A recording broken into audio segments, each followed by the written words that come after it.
तेरे मांगने पे नहीं पर मेरे देने से मैं पूरी करूंगा और तुको मैं ध्रुव स्थान भी दूंगा कि जहां ऐसो तुको जन्म मरण के चक्र में नहीं फंसना पड़े। तो प्रभु जो देना चाहे अपने को और जो अपन प्रभु से चाह रहे हैं वाकई कभी तुलना करो तो खबर पड़े कि अपन कितना क्षुद्र मांगे हैं और वो कितना अधिक देना चाहे। हमारे यहाँ पंडित जी कोई बाबा को पढ़ावे गए तो महाराज श्री ने बड़े मंदिर के पंडित जी महाराज श्री ने उनको कही पंडित जी कुछ दक्षिणा ले लो। हमारे पंडित जी बड़े निष्प्रय वो इलाहाबाद में रहे वो उनने कही कि नहीं अब उनको अपने यहाँ से पगार मिलता ही है तो निष्प्रय थे तो आवश्यक उनको जितना तो अपने यहाँ से मिलता तो अनावश्यक संचय में उनकी रुचि नहीं होती तो अनावश्यक संचय में रुचि नहीं होती तो उनने कही कि पंडित जी कुछ मांगो तो उनने कही कि नहीं मेरे को कोई आवश्यकता नहीं है बाबा पढ़े या से ज्यादा मेरे को क्या दक्षिणा मिलेगी। महाराज श्री में लगे हो कि शायद विनय वश संकोच वश ऐसे टाल रहे हैं। इनने 2-3 बार आग्रह किया उनने 2-3 बार रिफ्यूज किया बहुत महाराज श्री ने आग्रह किया तो फिर पंडित जी को क्रोध आ गया। निष्प्रह तो ना उनको स्प्रहा हो तो क्रोध को दबावे निष्प्रह तो उनने कही कि महाराज लाओ दो जो आप देते हो क्योंकि मुझको क्या पता कि आप कितना दे सकोगे और कितना देना चाह रहे हो। आप कहीं लाख देना चाहते हो और मैं 1000 मांग लूं तो नुकसान दे दूंगा। दो आप कितना दे रहे हो जो दोगे तो मंजूर है मुझको। महाराज पधार गए ऐसे को क्या दे मांगने वाले को दे सके ना ऐसे को नहीं दिया जा सके। तो जो प्रभु देना चाहे वो कितना है अपने को क्या पता और अपन जाए वो कहीं 1000 मांग के रह जाए और वो लाख देना चाहते हो तो बड़ा नुकसान हो जाएगा। या के लिए प्रार्थिते वा ततः किम स्यात् स्वाम्यभिप्राय संशयात् सर्वत्र तस्य सर्वं ही सर्व सामर्थ्यमेव च। प्रभु सर्वज्ञ हैं सर्व समर्थ हैं सर्वहितैषी हैं। जो देना चाह रहे हैं जा रूप में देना चाह रहे हैं वहां में कछु न कछु अपनो हित रहो भयो है। ये श्रद्धासु यदि आपने प्रभु सु स्वीकारी चीज तब तो वो आप ले पाओगे और ले भई चीज को आनंद आएगा। बाकी कोई भी स्तब्धता अपने प्रभु के सामने बरती तो जो मिलने वाला है बस आप कुछ न्यून ही लेके आओगे क्योंकि तुम्हारी झोली को सामर्थ्य कितना और वाके देने के अक्षय वरद हस्त को देने को सामर्थ्य कितना वाकी तुलना तो कभी करो। तुम्हारे भिक्षा पात्र में वो सामर्थ्य है वो विस्तार है कि वाके वरद हस्त से मिलते भय वर को वो अपने में समा सके। नहीं है इतनी सामर्थ्य हृदय की नहीं है इतनी सामर्थ्य अपने हाथ की नहीं है इतनी सामर्थ्य अपने बुद्धि की नहीं है तो मांग के क्या करोगे। पर स्तब्धता करी तब तो कछु भी नहीं मिलेगा। वो कहें कि तत्रत्य कामः स्तब्धैर्ग्रहीतुं न शक्यते। जो स्तब्ध हो जाए तो भगवान के हृदय में जो देने के लिए जो कामना है जो काम है भगवान के हृदय में जो काम है तुम्हारे हृदय में जो काम और भगवत हृदय में जो काम है तो वो भगवत हृदय में जो काम जो भगवान तुमको देने के लिए कामुक है तो भाई ये वस्तु मैं भक्त को दे दूं वो कामना को प्राप्त करने के लिए तुम स्तब्धता वापरोगे तो काम नहीं आएगी। वहां में तो प्रणतता ही चाहिए। प्रणत होगे प्रणत कामदम। आज समुद्र में नहा रहे थे सुबह तो बड़ी एक मजेदार बात ख्याल में आई कि समुद्र को और ठाकुर जी को गुण एक शरीक हो। समुद्र जो है वो भी लहराता सागर ऐसे ही ठाकुर जी भी कृपा के लहराते सागर। तो कृपा के लहराते सागर के लहर को एक नियम क्या कि जो पैर टिका के खड़े रहो तो लहर फेंक दे खड़े नहीं रहने दे आपको क्योंकि वो कह के अन्याश्रय क्यों कियो भूमि को। जब मेरे में तुम कूदे हो तो मेरे पे डिपेंड रहो। जमीन पे क्यों पैर टिकाओ तो जमीन पे पैर टिकाने को अन्याश्रय करो तो लहर फेंके। तैरते रहो तो वही लहर फेंके नहीं। वो झुलाती रहेगी क्रेडल की तरह, पलना की तरह झुलाती रहे, कभी यूं ले जाए कभी यूं लावे। और वो थोड़ो सा जो वहां में पानी के सहारे अपने आप को छोड़ दो तो वो जैसे माँ झुलावे ना पलना, ऐसा झूलने को सा आनंद मिले अपने को लहर में। एक बार यूं जावे एक बार यूं जावे, तो पैर टिकाते ही वो समुद्र को रोष आ जाए। वो क्या क्यों टिकाए पैर, पटको पैर टिकाते ही क्रोध आ जाए। वो कृपा सागर की भी ऐसा ही है, क्रोध आवे कि नहीं आवे तो वो लहर को स्वभाव ही ऐसा है। तो लहर जो आ रही है वहां में पैर मत टिकाओ, लहर आ रही है वहां में बहो। लहर में बहोगे तो लहर जो है वो कृपा की ऐसी लहर है कि तुमको बच्चा की तरह झुलाएगी। तो जो पैर टिकाने की कोशिश करी तो पटक ही जाओगे, क्या करो। तो एक तो जो है वो अन्याश्रय नहीं चाहिए। और दूसरी ये बात समझ में आई कि लहर आ रही है और सामने स्तब्ध खड़े हो जाओ तो अभी पटकेगी, पटकेगी से तो पटकेगी, मुंह में नाक में कान में पानी और घुसेगा, नमक और घुसेगा। और स्तब्ध नहीं हो जाओ, दीन हो जाओ वह लहर के आगे, तो ऊपर से जो लहर चली जाए तो बहावे भी नहीं, तो नहीं बहे हो। वो तो खड़े रहो तो बहा के ले जाए, जो नीचे झुक जाओ तो बहावे नहीं। तो या तरह से सागर को और कृपा सागर को जो गुण है वो एक ही है कि स्तब्धता नहीं चाहिए और अनन्यता चाहिए। अस्तब्ध अनन्य जो है वो या सागर को, कृपा सागर को आनंद ले सके है। तत्रत्यः कामः स्तब्धैः ग्रहीतुं न शक्यते इति प्रणतत्वम् उक्तम्। या के लिए गोपिकाएं कह रही हैं प्रणत कामदम पद्मजार्चितम्।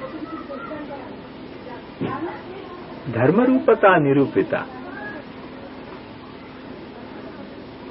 ब्रह्म प्रार्थनयैव अत्र आगतमिति। क्योंकि पद्मजार्चित क्यों कहो, गोपी थोड़ा सा मैणा मार रही है ठाकुर जी को, फ्लोटिंग कर रही है। तो वो ब्रह्मा केवल विधि के अनुरूप पुष्प समर्पण करना हो तो पुष्पम समर्पयामी, पत्रम समर्पण करना हो तो पत्रम समर्पयामी, बिना कोई स्नेह के तुम्हारी पूजा करे चरणन की, और कह के भगवान भूमि पे अवतरित हो जाओ तो तुम भूमि पे अवतरित हो जाओ। और हम जो है वो स्नेह से तुम्हारे चरणन की अर्चना करना चाहें और भूमि पे अवतरित नहीं, अवतरित हो केवल प्रकट हो जाओ। कहीं यहाँ वृक्ष में छुपे भयो दिख नहीं पड़ रहे हो, दिखाई नहीं पड़ रहे हो हमको, इतना प्रकट है ना कि क्या तो तुम प्रकट नहीं हो सको क्या? ऐसा कैसे तुम्हारे चरण को महात्म्य प्रणत कामद को। हम प्रणत नहीं है कि तुम्हारे चरणन में क्या धर्म रूपता नहीं है, क्या बात है ये तो बताओ। वो कहें कि धर्म रूपता निरूपिता ब्रह्म प्रार्थनीय अत्रागतम। आखिर पृथ्वी पे आए तो क्यों आए? ब्रह्मा जी ने प्रार्थना करी कि भगवान पृथ्वी पर अधर्म बढ़ गया, जाके जरा खबर लो पृथ्वी की। तो ब्रह्मा ने कि तो खुद के लिए प्रार्थना नहीं करी, गांव के लिए प्रार्थना करी, गांव के लिए प्रार्थना करी तो भी प्रार्थना स्नेहसु नहीं करी, विधि सु करी खाली। और तुम वाकई कहने से यहाँ आ गए, ठीक है हमने मानियो कि तुम प्रणत काम दो। तो हम प्रणत नहीं है क्या? हम तो प्रणत हैं, सर्वथा प्रणत हैं। और जो हम तुम्हारे चरणन की कामना करें और तुम प्रकट नहीं हो, ये कैसी धर्म रूपता है चमक तुम्हारे चरण के रूप की। कीर्ति रूपता माह के भले ठीक है, जैसे भी हो वैसे। यादृशोऽसि हरे कृष्ण तादृशाय नमोस्तुते, यादृशोऽस्मि हरे कृष्ण तादृशम माम भी पालय। तू कृष्ण जैसा है, ठीक है। ब्रह्मा के प्रार्थना सु विधिवत पूजन करने सु भी धरणी पे आ जाते होए, और हम जो है वो स्नेहसु पूजन करना चाहे तो भी प्रकट नहीं होते है। पर हमारे तेरे झगड़ा तो हो नहीं सके ना, झगड़ा तो हो नहीं सके। जैसा भी है वैसो हम तो तेरो यशी गाएंगे। आचार्य चरण के ऐसे न कहिए, कौन यह खेलवे की बानी न कहिए। जैसे करें जैसे खेलें वाकु यूं कहते जानो कि भली यह खेलवे की बानी। तो क्या धरणी मंडनम है तो तेरो यशी चरण। कीर्ति रूपतामाह धरणी मंडनम, धरण्या मंडनम अलंकरण रूपम श्री रूपम वा।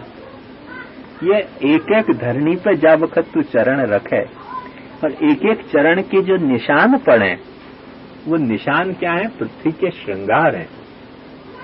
या श्रृंगार वो चरण की जो छाप की जो हार को बन जाए पृथ्वी पर, वो हार को धारण करने के लिए ये धरणी न जाने कितने दिन से व्यग्र होगी। ये तू प्रकट भयो और तेने अपने चरण के जो छापन को जो हार जो है वो ये पृथ्वी को धारण करायो, धरणी को धारण करायो, तो आज यह पृथ्वी की शोभा है, नहीं तो यह पृथ्वी की शोभा का।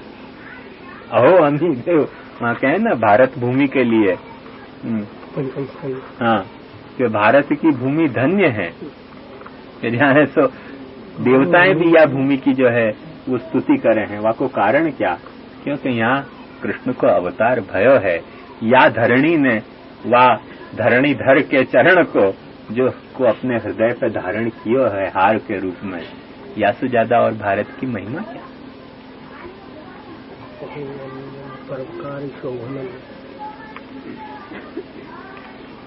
कीर्ति रूपता माह धरणि मंडनम धरण्या मंडनम अलंकरण रूपम श्री रूपम वा आपति ध्येयम श्री रूपम कीर्ति रूपम वा प्रणत कामदम पद्मजार्चितम धरणि मंडनम ध्येयम आपति।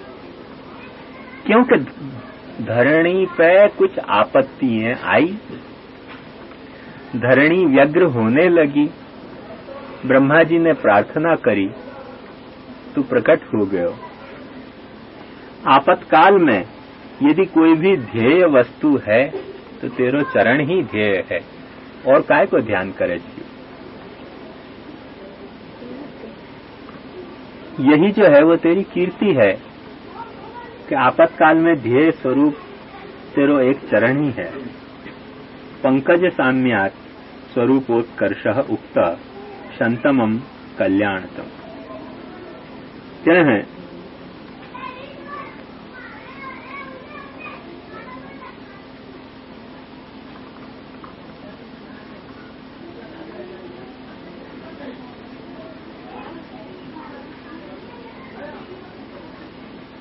और चरण जो है वो पंकज तुल्य है, और उस चरण का स्वरूप भी जो है वो आपको उत्कर्ष श्री बताई वासुदेव। शंतमम कल्याणतमम ज्ञान रूपम।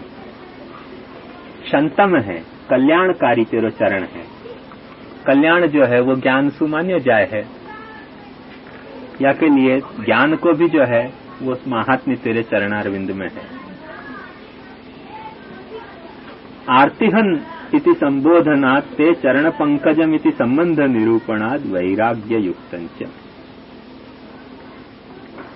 और आर्तिहन तेरे चरण पंकज हैं ये कहने के कारण वैराग्य को भी संबंध बतायो, क्योंकि जितनी भी आरती है वो अनुरक्त को होवे, विरक्त को तो आरती होवे ही नहीं। और तेरा चरण जो है वो चाकू मिले तो बाकी आरती टूट जाए। तो यहाँ के लिए हमको भी जो आरती है तो अनुरक्त है तेरे में या लिए है। जो अनुरक्त न हो तो आरती क्यों होवे? विरक्त को कहीं आरती होवे? जनक ने कही मिथिलायाम प्रदग्धायाम न में दह्यति किंचन। ब्रह्म ज्ञान ले रहे हो तो, और कोई ने जाके खबर दी कि मिथिला में आग लग गई। लेकिन लगी होगी आग, भाई मिथिला जलती है वहां में मेरो क्या जलियो? अरे आखो गांव जल रहे हो और तेरे को कोई चिंता ही नहीं हो रही है, राजा हो के भी। ठीक है, ब्रह्म ज्ञान तो अच्छी बात है, तो ब्रह्मज्ञानी होने के तेने राजा पद से रिजाइन तो नहीं कर दियो है, कछु तो चिंता कर भाई। तो विरक्त है, करे क्या? दोष नहीं, विरक्ति को यह स्वभाव कि मिथिलायाम प्रदग्धायाम न में दह्यति किंचन।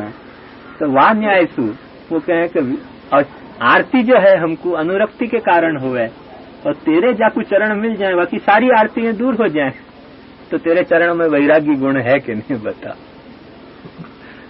आयो ना क्या तो आरतीहन क्या के आरतीहन इति संबोधना ते चरण पंकजम इति संबंध निरूपणाद वैराग्य युक्तंच। रमण कहो या सु इष्ट प्रापक बतायो, क्योंकि रमण माने क्या? जो रमण करतो हो ऐसा चरण। तो वासु इष्ट जो हमको वांछित है वाकु देने वालों है, और आरतीहन इति अनिष्ट निवारक। और आर्तिहंसु जो है वो अनिष्ट को निवारण बतायो। माने दुखाभाव और सुख दो तरह से पुरुषार्थ माने जाए, दुख मिट जाए और सुख मिले। खाली दुख मिट जाए इतना अपेक्षित नहीं हुआ है। जैसे बीमारी मिट जाए और शरीर जो है वो स्वस्थ हो जाए, तो बीमारी मिटना एक चीज है और शरीर स्वस्थ हो जाना दूसरी चीज है। बीमारी मिटे दवाई सु, शरीर स्वस्थ काय सो वो विटामिन सु।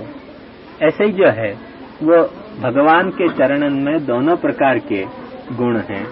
आर्तिहन रूपता भी है और रमण रूपता भी है, दुख निवारकता भी है और सुख प्रापकता भी है। अथवा कहें कि घुमा फिरा के बात क्यों कहनी, सीधी बात क्यों न कहनी। तेरे चरणार बिंद के गुणन को याद दिवा में हम कि भाई तेरे चरणार बिंद के काफी उपद्रव है आज पण जरा शांति थी ना तो आनंद रहे। तो कहें कि घुमा फिरा के बात क्यों कहनी। जैसे हनुमान जी पूजा वक्त लंका जाना तो अपनी सामर्थ्य भूल गए। सब बंदरन में विचार चल रहे तो कि जाए कौन, कोई कह जाए तो कोई आ नहीं सके, कोई कह जा नहीं सके। तो सब में से पीछे से ख्याल आयो अंगद को, अरे हनुमान को जो है वो जा नहीं सके तो कैसे हो सके। पवन पुत्रों के पवन को कहीं जाने में कहीं तकलीफ, जो हनुमान को जाने में तकलीफ। तो उनने जाके कि भाई जाओ, उन्होंने कि अब इतनी लंका तो कैसे जाऊं। तब उन्हें याद दिवाया कि भाई तेरे में सामर्थ्य कितनी है। वो सामर्थ्य सुनते ही तो उनको इतना याद आ गया कि कहो तो रावण को मार के भी आऊं। इतना मत करिए काम, जाके देख गया कि सीता जी कैसे है, रावण मारने को काम राम पे सौंप दे। तो भूल जाए, समर्थ आदमी भी अपनी सामर्थ्य भूल जाए।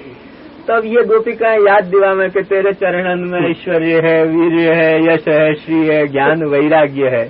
अब हनुमान को तो याद आ गई सामर्थ्य, पर इतनी देर तो याद दिवा रहे हैं तो सामर्थ्य फिर भी नहीं याद आ रही है और नहीं प्रकट हो रहे हैं, आरती दूर नहीं कर रहे हैं। तो क्यों ना सीधी बात कहनी। तो कहे भाई ये सारे जो दुनिया के करने के उपकार हैं वो कर मत कर, तेरी तू जाने और दुनिया जाने, पर हमारे में बीच में ये गुण क्यों नहीं तेरे प्रकट करे है। सीधी प्रार्थना करे हैं। यल लोके पंचविधम उपकारम करोति तद अस्मास्वेकमेव करोति प्रार्थ्यते प्रणतासु कामम ददाति। दुनिया में 5 उपकार करे तो कर भाई, हमारे में तो एक काम कर दे, प्रणत कामदम।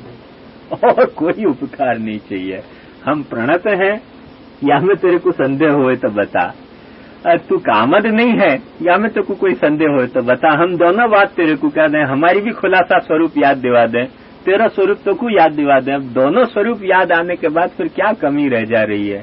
अब ये क्यों नहीं प्रकट करे अपनो सामर्थ्य कि प्रणत कामदम। दुनिया में 5 उपकार कर, हमको सारे 5 उपकारन की जरूरत नहीं है, हमारा एक उपकार है प्रणत कामदम।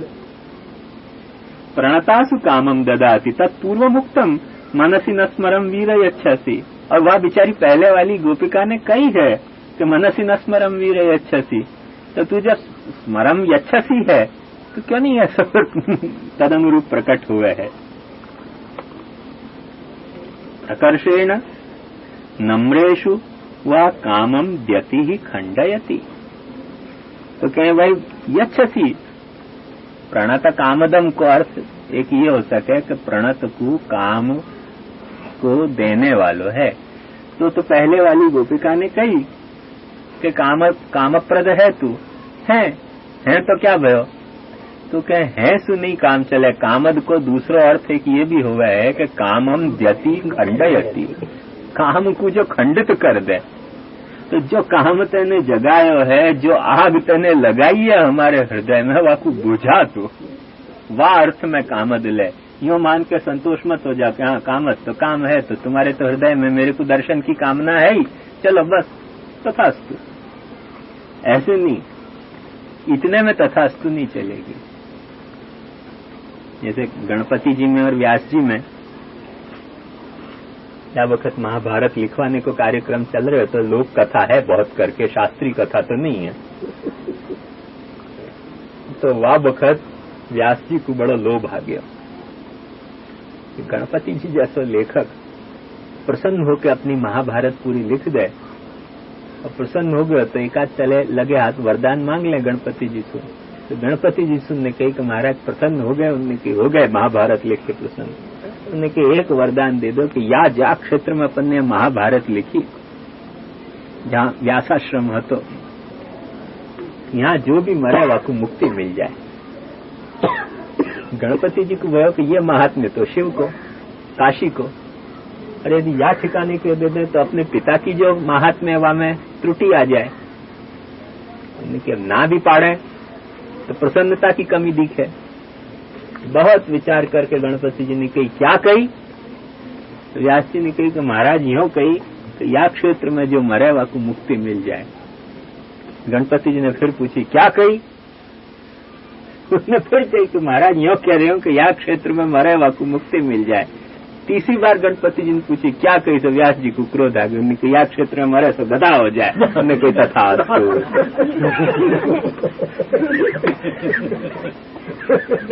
ऐसी लोक कथा है, प्रामाणिक है कि नहीं मुझको पता नहीं।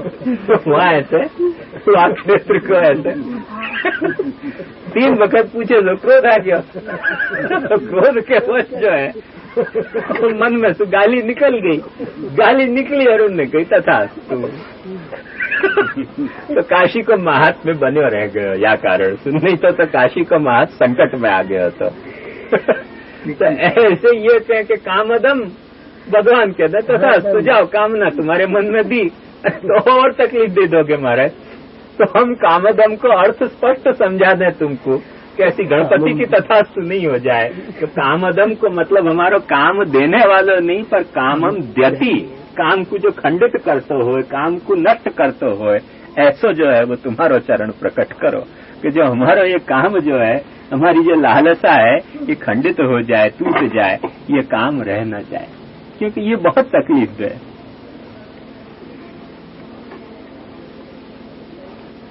प्रकर्षेण नम्रेषु वा कामम द्यति खंडयति, पद्मजेन पद्मजया वा अर्चितम, ऐश्वर्यार्थम कामार्थम वा पद्मजयी अर्चितम, तत्तुल्यम वा अन्यथानि तानि चरण पंक जन्म कथम प्राप्नुयु। कहें कि तेरे चरणारविंद के जो नख हैं उनको ध्यान आ गया, चरण को ध्यान धरते धरते गोपिकान को, क्योंकि पंचविध जो हैं वो उपकार करें और 5 नख चरण में, तो वो नखन को ख्याल आ गया। तो चरणारविंद में 5 नख सु ऐसा लगे जैसे कोई नख की कारण जो शुभ्र नख है उनकी जो ज्योत्सना है, चमक है, वह के कारण ऐसा लगे कि निरंतर नख जो हैं वो चरणन की पूजा कर रहे हों, चरण की मानो आरती उतार रहे हों, कि चरण की शोभा बढ़ा रहे हों, वह के कारण इन नखन से तेरे चरणन की पूजा निरंतर चल रही है। ऐसा भाव ज्योति तो यही अपने यहाँ नख धराए जाए हों, श्याम स्वरूप को चरणारविंद पर नख धराए जाए। श्रीनाथ जी धरे नख, क्योंकि वो भी जो है वो एक तरह से चरण की पूजा है। ऐसे ही श्रीहस्त पर भी 5 उंगली में नख धरे श्रीनाथ जी, और श्याम स्वरूप हो तो सब जगह धरे, गौर स्वरूप नहीं धरे। तो वो कहें कि पद्मज जो नख हैं वो अपने ऐश्वर्य को बढ़ाने के लिए तेरे चरणन की पूजा करें, मने ऐसा लगे जैसे कोई तेरे चरण अपने नखन से पूजित है। और ये जो लक्ष्मी है ये भी तेरे चरणन की निरंतर पूजा करे है, शायद प्रणयावलोकन सु, शायद पाद संवाहन सु, तो ये कामार्थ करती होगी। अन्यथा तानी चरण पंक जन्म कथम प्राप्नुयु, नहीं तो वो ऐसा जन्म क्यों चाहें कि जो निरंतर तेरे चरण से लगे रहे। तो ऐश्वर्यार्थ के कर्मार्थ जो तेरे चरण को कामार्थ जो तेरे चरण में प्रणत हो जाए हैं, उनके तो काम को तू जो है वो पूर्ण कर ही है, तो हमारे काम को क्यों नहीं पूर्ण करे। धरण्यपि स्त्री अनलंकृता न भुज्यते, इति तस्याम पदस्थापनम। और ये धरणी जो है, धरणी मंडन जो है, तो धरणी पे तू या पृथ्वी पे जो तू निरंतर फिरे है, निरंतर फिरे और चरण या धरणी पे स्थापित करे है, तो तू चरण स्थापित करे और वहां में शोभा न आवे, अलंकार अलंकरण वाको न होवे, ऐसी धरणी कैसे हो सके? माने अनलंकृत धरणी को तो उपभोग संभव नहीं है, या के लिए खुद तू फिर के माने पादुका भी धारण नहीं करे और नंगे चरणन तू धरणी के ऊपर जो है वो धरणी को अलंकरण करे है, चरणारविंद छाप छाप के। इतना जब तेरे चरण को महात्म्य, उन्हें भगवद अपेक्षया भी चरणों महान। तो थोड़ा गुस्सा आ रहे हो है?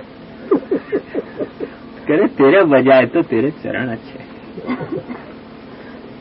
ये धरणी को इतना उपकार तो करे हैं, लक्ष्मी को इतना उपकार तो करे हैं, तू तो बिल्कुल उपकारी नहीं है, अपकारी है, ऐसा प्रतीत होगा। आपदी ध्यान मात्र नहीं, वह आपदन दूरी करोती, और आपत्ति आ जाए और चरणारविंद को ध्यान धरो तो आपत्ति दूर हो जाए। और यथे इतेशाम सर्वोपकार करती, इन सबके तो इतने इतने उपकार करे, अस्माकम भी करोती, हमारे इतना भी उपकार नहीं करेगा कि प्रकट हो जाए। अनेन सर्वे सुरत बंधा आक्षिप्ता या तरसु प्रणत कामदम पद्मजार्चितम धरणि मंडनम ध्येयमापदी चरण पंकजम शंतमंचते रमण नस्तनेश्वरया।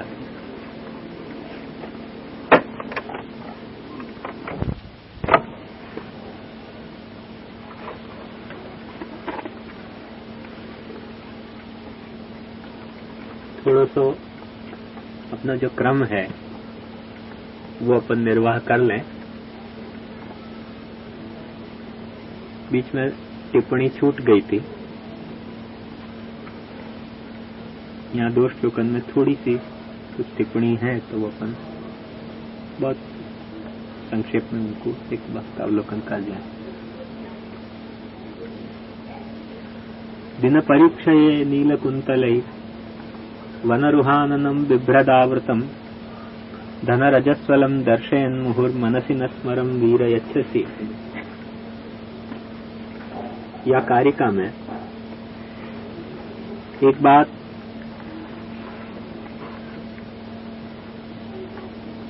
कल आई थी,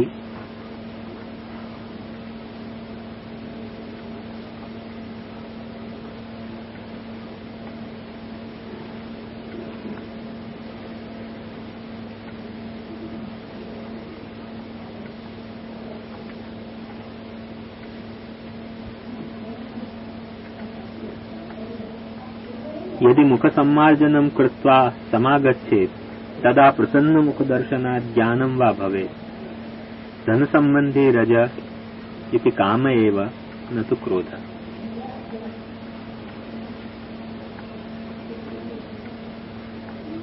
एक वाक्य तात्पर्य कल ये बताया तो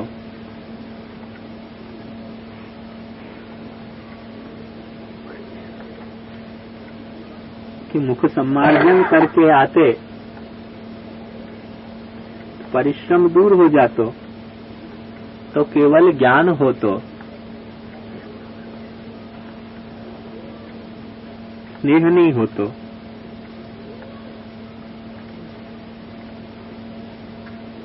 पर धन संबंधी गोधन के गोधन के रज को मुख पे अपने लेके और पधारे हैं व्रज में, यासु मुखार विंद पे काम भाव जतायो, क्रोध नहीं, वहां ज्ञानम वा भवेत। ये ज्ञान को तात्पर्य श्री गोसाई जी और अधिक कुछ ले रहे हैं।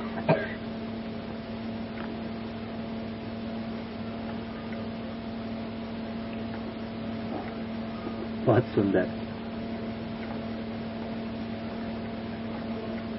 प्रभुचरण आज्ञा कर रहे हैं कि यदि या तरह से मुख सम्मार्जन करके पधारते तो मुखारविंद पे एक तरह की फ्रेशनेस को अनुभव होतो और वह माने अश्रम को बोध हो तो श्रम को जो बोध हो रहे है वो नहीं हो तो अश्रांतता के बोध के कारण अश्रांत मुख यदि दिखतो अश्रांत मुख यदि दर्शन होते तो आचार्य चरण तो कह रहे हैं कि ज्ञान हो तो श्री गोसाई जी कह रहे हैं ज्ञान मने कैसो ज्ञान कह रहे हैं मुख जो है चरण जो है वो तो मर्यादा भक्ति रूप है और मुख जो मुखारविंद चरणारविंद है वो तो मर्यादा भक्ति रूप है और प्रभु को जो मुखारविंद है वो तो पुष्टि भक्ति रूप है। तो पुष्टि भक्ति रूप मुखारविंद के दर्शन से ज्ञान हो तो कैसे हो तो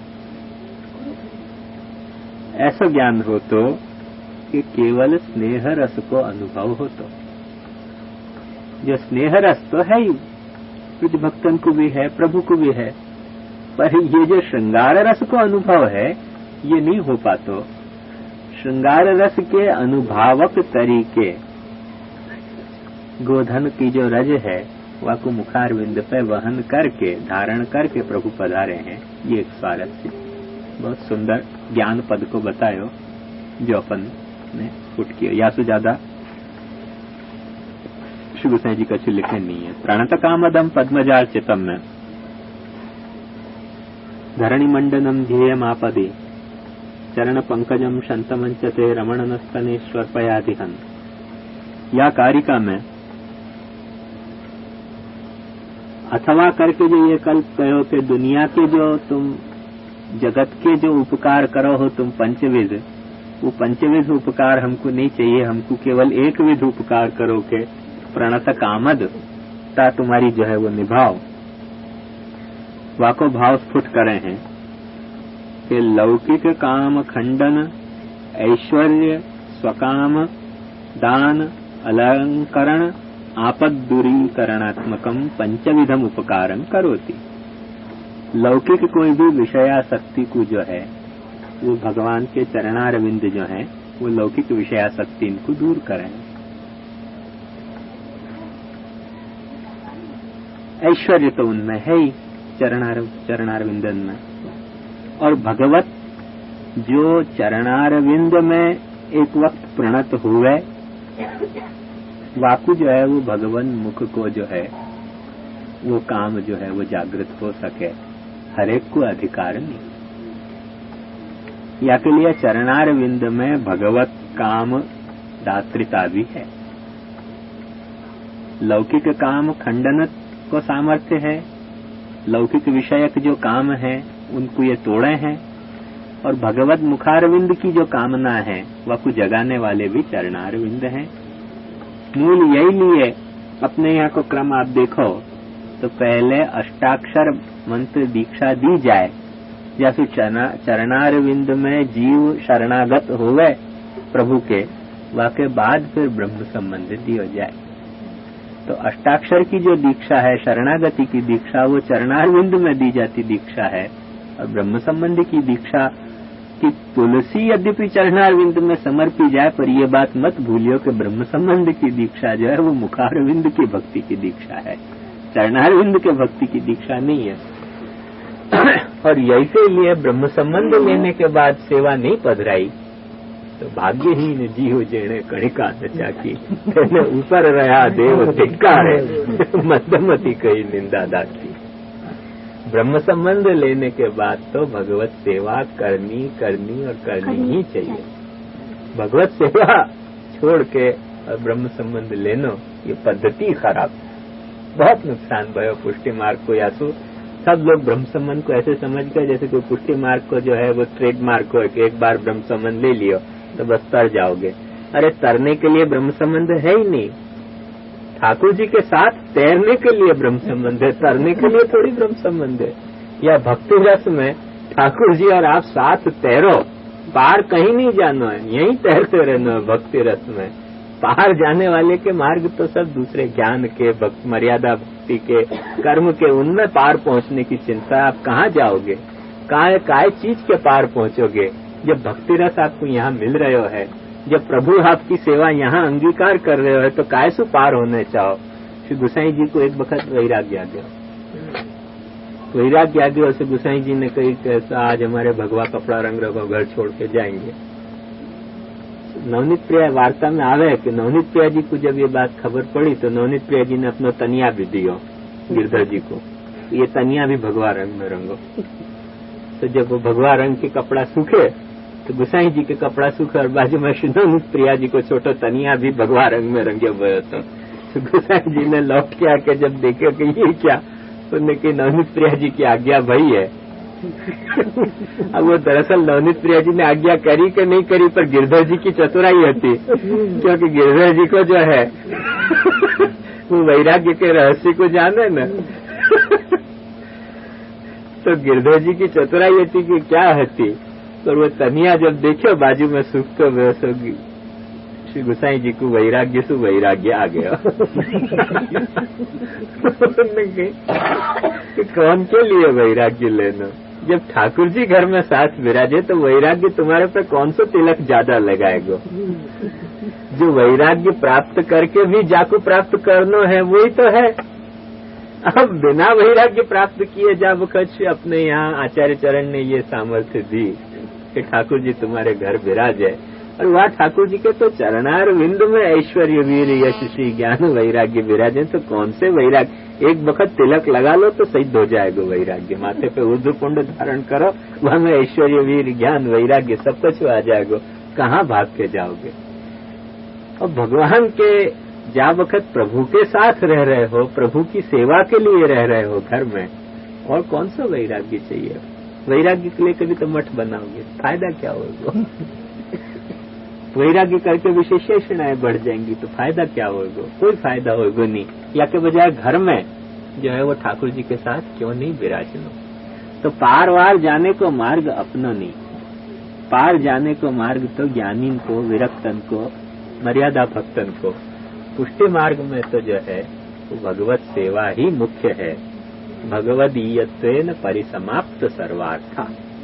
भागवत का कहते एक वक्त तेरो हूँ, और तेरे हूँ की पहचान ये कि जो कछु मेरो है सो तेरे लिए है, तेरी सेवा में विनियुक्त है, तेरी सेवा के लिए मेरो घर है, तेरी सेवा के लिए जो है वो मेरे बाल बच्चा हैं, तेरी सेवा के लिए मेरो परिवार है, तेरी सेवा के लिए मेरो गार्हस्थ्य है।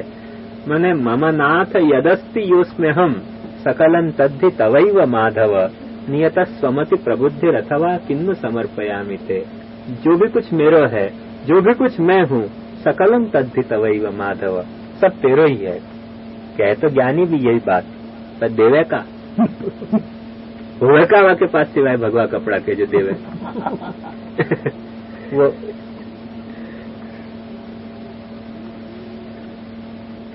वो कहना है ऐसे दिगंबरन के गांव में धोबिये भूखे मरे।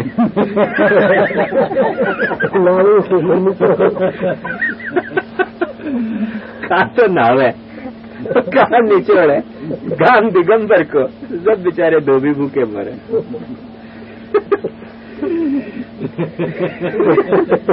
अब शब्द खराब हो गया है, बाकी सच्चे अर्थ में वाकू समझो कि जो आपके इन कपड़ान को वासांति जीर्णानि यथा विहाय, इन कपड़ान को जो धोवे है भगवत चरणारविंद, आप खुद दिगंबर हो जाओ तो वो धोएगो का? आप खुद दिगंबर हो जाओ मुक्ति मार्गी, तो अपने हाथों के ब्रह्म ज्ञानी मुक्ति मार्गी सपने नहीं होगा। क्योंकि जो अपनो धोबी है, धोबी को गाली के अर्थ में मत लो, सच्चे अर्थ में समझो कि अपने ये जो देह रूपी कपड़ान को धोवे है अपने चरणारविंद के साबुत से, वहाँ को काम क्या रह जाएगा घर में अपने? वो साबु कहाँ लगाओगे, चरण अरज कहाँ लगाओगे? तो वो नहीं लगाई तो ये फायदा क्या भयो तुम्हारे ऐसे वैराग्य को? नए नए कपड़ा भी पहनो तो भी सुख है यहाँ तो, और वहाँ जो है वो पुराने कपड़ा तुमने फेंक भी दिए तो क्या वापस सुख मिलेगा? सब व्यर्थ जाएगा। इदमेवेन्द्रियवताम फलम मोक्षोपि नान्यथा यथांधकारे नियता स्थिति नाक्षणो फलम भवे। तुमने और कोई फल चाहो या फल के अलावा तो अंधेरे कुआं में तुम जाके गिरे आंख वाले होते हुए फल तुमको क्या मिले? कोई फल नहीं मिले। या के लिए जो अपने ब्रह्म संबंध की दीक्षा है वो बेसिकली जो है वो मुखारविंद की दीक्षा है, मुखारविंद के भक्ति की दीक्षा है, चरणारविंद की दीक्षा, भक्ति की दीक्षा तो अपन अष्टाक्षर से ही जीव को दे दे।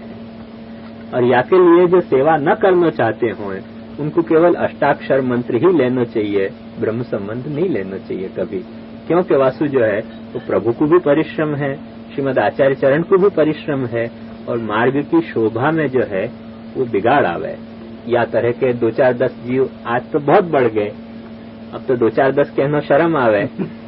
अब तो ऐसे सैकड़ों सब वैष्णव ऐसे ही हो गए, ट्रेडमार्क छाप, बिन्नी सूट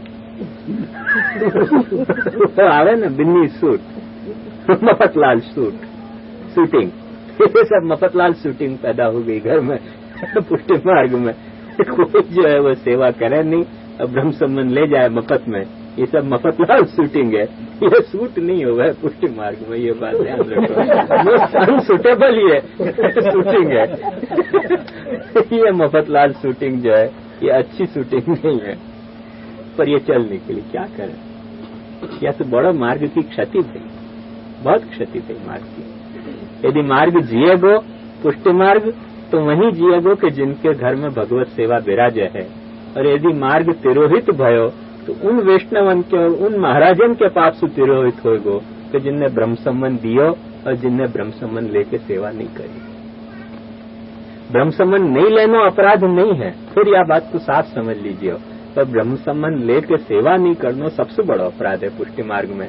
यासु बड़ा अपराध कोई नहीं, यासु बड़ा कोई अपराध है ही नहीं कि ब्रह्म संबंध लेके सेवा नहीं करनी। ब्रह्म संबंध नहीं लो, ऐसे कई वैष्णव महाप्रभु जी के हते अष्टाक्षर लिए गए। आचार्य चरण सबको अष्टाक्षर यही लिए देते थे कैसे जिनको सेवा को सौकर्य नहीं होए, कोई भी कारण सु, परिवार के कारण सु, अपने स्वभाव के कारण सु, कोई लौकिक उपद्रव के कारण सु, या कोई भी कारण सु, जिनको सेवा को सौकर्य नहीं हतो उनको केवल जो है वो अष्टाक्षर दीक्षा देने की पद्धति हती। पर महाराजन ने ये पद्धति बिगाड़ दी और वैष्णवन ने ये पद्धति बिगाड़ दी। आपस में मिलजुल के हमारे उर्दू में एक गजल है, गुलची की साजिशें हैं न खारों का हाथ है, बर्बाद है चमन में बहारों का हाथ है, गफलत पे ना खुदा की जमाना है तानजर, कश्ती के हादिशों में कनारों का हाथ है।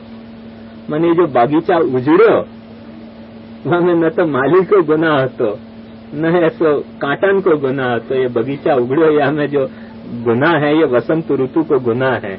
और वसंत ऋतु क्या, अपन ने गलती से ये समझ ली कि खूब वैष्णव बढ़ जाएंगे तो पुष्टि मार्ग में वसंत ऋतु आ जाएगी, पर ऐसे वैष्णव ने बढ़ के पुष्टि मार्ग की चौपट की कि जो ब्रह्म संबंध दीक्षा ले लें और घर में ठाकुर की सेवा न करें।